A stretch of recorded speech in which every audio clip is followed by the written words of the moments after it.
अब हम लोग इस वीडियो में देखने वाले हैं exclusion of finance cost principle. तो हम लोग को जब भी कैश फ्लो निकालना होगा तो उस टाइम में जो भी फाइनेंस कॉस्ट आएगा, फाइनेंस कॉस्ट मतलब इंटरेस्ट हो गया चाहे डिविडेंड हो गया, तो उसे हम लोग को क्या करना है, एक्सक्लूड करना है। देखिए एक बार इसका पढ़ लेता हूँ जो थ्योरी पार्ट है, उसके बाद हम लोग एग्जाम्पल में चलेंगे तो आप लोग को अच्छे से क्लियर हो जाएगा कि हम लोगों को किस तरह से कैश फ्लो निकालने टाइम में इंटरेस्ट एंड डिविडेंड को कंसीडर नहीं करना है, और करना भी है तो किस तरह से करना है। ओके, तो आ जाएंगे। When cash flow related to long term funds, यहाँ क्या बोला, long term fund being defined. तो जब लॉन्ग टर्म फंड के लिए सोचा जाए क्या चीज कैश फ्लो कितना होने वाला है, तो उस टाइम में क्या बोला, finance cost of long term fund, interest और लॉन्ग टर्म डेब्ट। इंटरेस्ट सबसे पहले हो गया, या लॉन्ग टर्म डेब्ट पे जो भी इंटरेस्ट आने वाला वो, देखिए यही तो बोला, इंटरेस्ट और लॉन्ग टर्म डेब्ट एंड इक्विटी डिविडेंड। अगर डिविडेंड भी होता है उस केस में तो dividend should be excluded from the analysis. अब ये एक्सक्लूड किया जाता है। अब ये एक्सक्लूड क्यों किया जाता है, तो यहाँ पे because weighted average cost of capital की वजह से यहाँ पे एक्सक्लूड किया जाता था। ध्यान दीजिए, जब भी हम लोग क्या निकालेंगे, कैश फ्लो निकालने वाले हैं, जब भी हम लोग कैश फ्लो निकालने वाले हैं तो उस टाइम में जब लॉन्ग टर्म फंड के लिए हम लोग जब भी कैश फ्लो निकालेंगे तो उस टाइम में हम लोग को जो भी इंटरेस्ट होगा या जो भी डिविडेंड होगा उसको एक्सक्लूड करके हमेशा चलना होता है। एक्सक्लूड क्या चीज करना होता है, तो सबसे पहले the interest on long term डेब्ट, जैसे इंटरेस्ट आ गया, is ignored while computing the profit after tax, और उसके बाद expected dividend are deemed to be irrelevant in cash flow analysis। तो अगर expected dividend है तो अभी तो कैश फ्लो उसकी वजह से चला तो नहीं गया, कैश फ्लो बाद में जा सकता है, तो ये भी हम लोग को एक्सक्लूड करना होता है। तो इस तरह से दो चीज को हम लोग को एक्सक्लूड करना है। एक सबसे पहले इंटरेस्ट को एक्सक्लूड करना है, एंड दूसरा किसको एक्सक्लूड करना है, दूसरा हम लोग को जो भी डिविडेंड होगा उसे एक्सक्लूड करना है। इसके लिए यहाँ पे फॉर्मूला दे रखा है, एक बार फॉर्मूला को देख लीजिए फिर हम लोग एग्जाम्पल से समझेंगे। तो देखिए profit before interest and tax, तो जो भी profit before interest and tax, interest से भी पहले वाला प्रॉफिट, उसमें से डायरेक्ट अगर टैक्स माइनस कर देते तो हम लोग का क्या जाता है, तो यहाँ पे हम लोग को आ जाएगा कैश फ्लो। ओके, एंड इसी को हम लोग लिख सकते हैं प्रॉफिट बिफोर टैक्स और plus interest. Profit before tax, जो देखिए पहले सेल्स करते थे हम लोग, माइनस क्या करते थे, वेरिएबल कॉस्ट करते थे, तो हम लोग का क्या आता था, कंट्रीब्यूशन माइनस हम लोग क्या करते थे, फिक्स कॉस्ट, तो हम लोग का क्या आता था, interest before earning before interest and tax. तो देखिए earning before interest and tax में से हम लोग डायरेक्ट क्या कर सकते हैं, माइनस कर सकते हैं। चल ये बाद में दिखाता हूँ आप लोग को। फिर माइनस हम लोग इंटरेस्ट कर देते तो हम लोग क्या था, अर्निंग बिफोर टैक्स, फिर माइनस क्या कर देते हम लोग, टैक्स कर देते तो हम लोग आता था अर्निंग आफ्टर टैक्स। अब ये तो आप लोग को पता है। अब फर्स्ट केस में कैसे हम लोग कैश फ्लो निकाल सकते हैं, तो यहाँ पे जो ईबीआईटी होगा उसमें से ही हम लोग डायरेक्ट माइनस कर देंगे अगर टैक्स को, तो हम लोग को क्या आ जाता है, यहाँ पे कैश फ्लो आ जाएगा। ये हम लोग का फर्स्ट केस हो गया। सेकंड केस में क्या बोला, प्रॉफिट बिफोर टैक्स, तो जो हम लोग का प्रॉफिट बिफोर टैक्स या अर्निंग बिफोर टैक्स, इसी को बोलते हैं प्रॉफिट बिफोर टैक्स। तो इस केस में यहाँ पे प्रॉफिट बिफोर टैक्स और यहाँ पे हम लोग को क्या करना ऐड होगा, यहाँ पे इंटरेस्ट को ऐड करना होगा, तो हम लोग क्या आ जाएगा, प्रॉफिट बिफोर टैक्स में जब भी हम लोग इंटरेस्ट ऐड करते हैं तो ये हम लोग कहाँ पहुंच जाते हैं, ईबीआईटी। तो ईबीआईटी फिर यहाँ पे हम लोग माइनस टैक्स कर देंगे तो हम लोग का आ जाएगा कैश फ्लो। इस केस में भी आप लोग कैश फ्लो समझ में आ गया। अब ये देखिए दो दे रखा हुआ, इस केस में क्या बोला, प्रॉफिट बिफोर टैक्स, उसमें से टैक्स माइनस करते हैं, तो प्रॉफिट बिफोर टैक्स, इसमें से अगर टैक्स माइनस करेंगे तो हम लोग कहाँ पहुंचेंगे, तो हम लोग पहुंचेंगे अर्निंग आफ्टर टैक्स। अब अर्निंग आफ्टर टैक्स में हम लोग को क्या करना है, इंटरेस्ट का सिर्फ वही हिस्सा ऐड करना है, जो इंटरेस्ट का सिर्फ वही हिस्सा ऐड करना है जिसपे टैक्स ना लगा हो। तो देखिए इंटरेस्ट फिर 1 माइनस टैक्स, बिकॉज टैक्स तो यहाँ पे ना लगा हो। इस तरह से हम लोग पहुंच सकते हैं। तो देखिए इस केस में हम लोग प्रॉफिट आफ्टर टैक्स जो भी होगा, प्रॉफिट आफ्टर टैक्स रहेगा, मतलब इंटरेस्ट को ध्यान में रखते हुए, इंटरेस्ट को कंसीडर करने के बाद यहाँ पे जो प्रॉफिट आफ्टर टैक्स आता है या अर्निंग आफ्टर टैक्स आता है उसमें हम लोग को ऐड करना है, इंटरेस्ट का सिर्फ वही पार्ट ऐड करना होगा जहां पे टैक्स नहीं लगा था। तो कहां पे टैक्स नहीं लगा था, 1 माइनस 0 पॉइंट जो भी समथिंग टैक्स रहेगा, तो वहां पे 1 माइनस टैक्स करके हम लोग का ये क्या आ जाएगा, ये आ जाएगा कैश फ्लो। तो अभी तो ये तो थ्योरी पार्ट हो गया। अब इसे एग्जाम्पल नंबर 3 से देखिए, तो आ जाइए एग्जाम्पल नंबर 3 में। ये हम लोग के पास एग्जाम्पल नंबर 3 दे रखा है।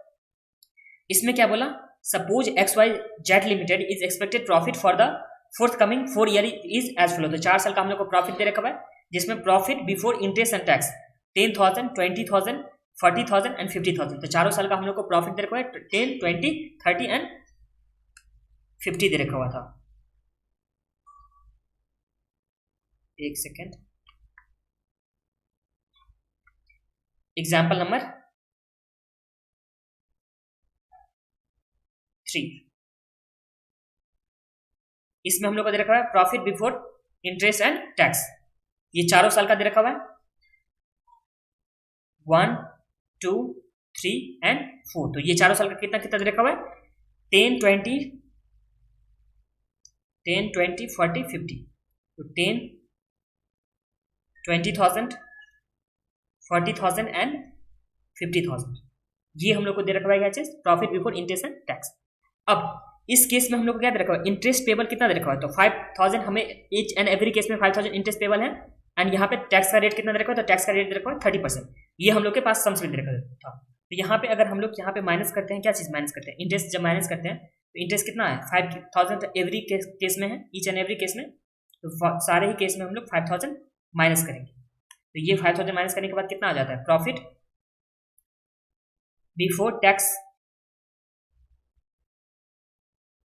ये आ गया 5,000, ये आ गया 15,000 एंड ये आ जाता है 35,000 एंड ये आ गया 45,000। तो ये हम लोग का प्रॉफिट बिफोर टैक्स आया। इसमें से हम लोग क्या माइनस करना होगा?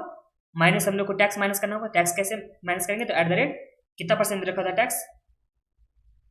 टैक्स दे रखा 30%, तो हम लोग टैक्स 30% से माइनस करेंगे। तो ये हम लोग का क्या आ जाएगा? Profit after tax. तो चलिए निकालिए कितना होता है। 5,000 का 30%, ये आ गया 1,500, फिर माइनस इक्वल टू कीजिए, तो ये आ गया 3,500 प्रॉफिट आफ्टर टैक्स आया। फिर 15,000 इंटू 30%, ये आ गया 4,500 माइनस इक्वल टू, ये आ गया 10,500। फिर 35,000 इंटू 30%, ये आ गया 10,500। फिर माइनस इक्वल टू, ये आ गया 24,500। फिर 45,000 इंटू 30%, तो ये आ गया 13,500। फिर माइनस इक्वल टू, तो ये आ गया 31,500। यहाँ तक तो आप लोग को निकालने में कुछ भी प्रॉब्लम नहीं है। Profit before interest and tax minus interest किए, उसके बाद हम लोग आ गया था प्रॉफिट बिफोर टैक्स, उसमें से हम लोग माइनस किए, टैक्स माइनस किए, तो हम लोग आ गया प्रॉफिट आफ्टर टैक्स। अब इसमें हम लोग को क्या ऐड करना है? इसमें हम लोग को कितना ऐड करना है? तो ये हम लोग को ऐड करना है इंटरेस्ट, जो भी इंटरेस्ट होगा वो उसमें से हम लोग को टैक्स माइनस करने के बाद ही ऐड करना होगा। तो देखिए इंटरेस्ट इस केस में कितना है? तो 5,000 है, फिर 1 माइनस टैक्स कितना दे रखा है? तो 30%। इस तरह से कितना आ गया? 5,000 इंटू 0.7। तो सारे ही केस में 5,000 इंटू 0.7 कितना आ गया? 3,500। तो सारे ही केस में हम लोग को कितना ऐड करना होगा इंटरेस्ट के बदले? तो 3,500। तो चलिए इंटरेस्ट के बदले हम लोग 3,500 सारे ही केस में ऐड करेंगे। इस तरह से हम लोग का क्या आ जाएगा? कैश फ्लो आ जाएगा। तो ये हम लोग का आ गया कैश फ्लो। ये आ गया 7,000, ये आ गया 14,000, ये आ गया 4 के साथ 28,000 एंड ये आ गया 35,000। इस सारे ही केस में हम लोग को क्या आ गया? कैश फ्लो आ गया। तो देखिए या तो कैश फ्लो इस तरह से निकाल सकते हो, जहां पे आप लोग को इंटरेस्ट का ये पॉइंट बस इतना ध्यान में रखना है कि इंटरेस्ट फिर 1 माइनस टैक्स करके हम लोग को ऐड करना है। सिर्फ पूरा फुल और फुल इंटरेस्ट हम लोग को ऐड नहीं कर देना, जिस तरह से डेप्रिसिएशन हम लोग फुल ऐड करते थे। तो बट डेप्रिसिएशन में तो वहां पे कैश इनफ्लो तो कुछ भी नहीं होता, आउटफ्लो कुछ भी नहीं होता था। बट इस केस में यहाँ पे इंटरेस्ट के बदले तो यहाँ पे क्या देना होता है? कैश देना होता है ना। तो इसके वजह से हम लोग को 1 माइनस टैक्स करने के बाद ऐड करना होगा। तो ये हम लोग का पॉइंट आप लोग को याद रखना है। अब इसे हम लोग अल्टरनेटिव मेथड में किस तरह से कर सकते हैं? तो इसे हम लोग अल्टरनेटिव में कर सकते हैं। डायरेक्ट आप लोग क्या कहां से स्टार्ट करो? तो profit before interest and tax. जो डायरेक्ट हम लोग को स्टार्ट करना है profit before interest and tax, कितना कितना दे रखा था? तो हम लोग को एकदम स्टार्टिंग में 10,000 20,000 40,000 50,000। ये रहा 10,000 20,000 फिर 40,000 एंड उसके बाद क्या दे रखा हुआ है?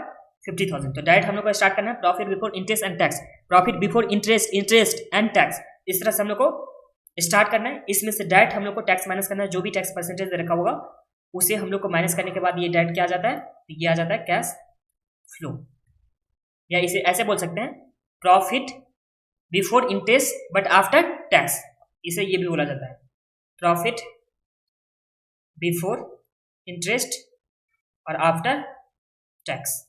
यही हम लोग का क्या आ जाता है? Cash flow. तो इस केस में कितना आ गया? 3,000 टैक्स आ गया, तो ये आ गया 7,000 और ये आ गया 2 3 6,000, तो ये आ गया 14,000 माइनस करने के बाद 4 3 12, तो ये 12,000, ये आ गया 28,000 5 3 15, तो ये आ गया 35,000। इस तरह से दोनों ही केस में क्या आया, कैश फ्लो सेम आया।